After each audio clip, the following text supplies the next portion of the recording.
na. May kalat pa rin. Bakit hindi pa rin niya natatapos? Di ba biniling ko sa inyo yan?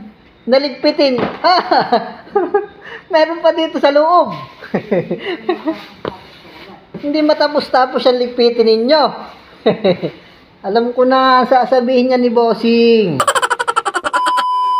Kaya yung mga gamit, ang gagawin natin, itatago natin dyan sa kwarto. Para hindi niya makita na nakakalat.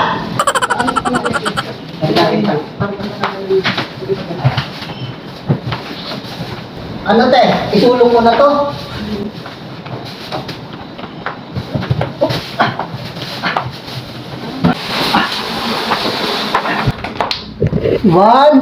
One, two.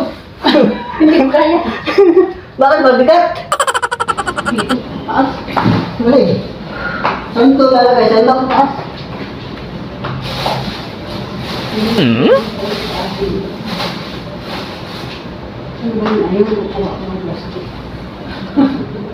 Ayaw, di ma.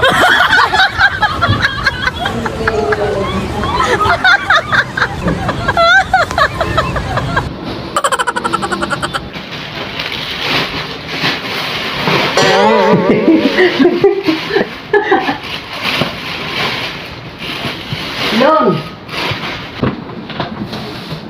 Hukla! Ito na, Bit. Hukla! Takot lang naman. Matutuwa yun. Sasabihin na yung nakapagligpit na tayo. Matutuwa. Tapos pagbukas dito, ay! Andito pa rin. Ayan, dyan natin pag-ano. Okay. Diyan na sa loob. Medyo makinis na dito. Uy! Meron pa rin. May natawag te.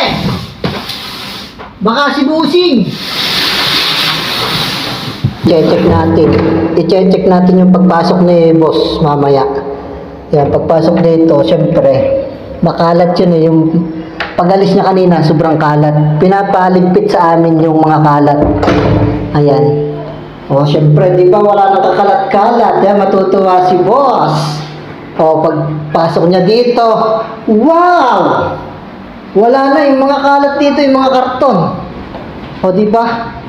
Mindset, tropa. Wala na, oh. Uy! Meron pa rin. Wag lang siyang papasok dito sa loob. Ayan, oh. Nandito yung mga kalat pinasok namin. Kaya ang gagawin natin, isasarado natin, mga tropa. Ayan. O, ha? Okay! Nice!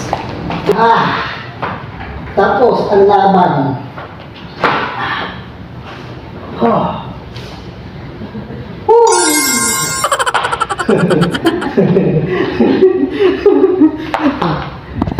Ano lang doon?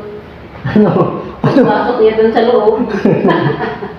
Ang gagawin ko, ilala ko yung pintuan para magdodoorbell yun. Para alam ko pagpapasok na.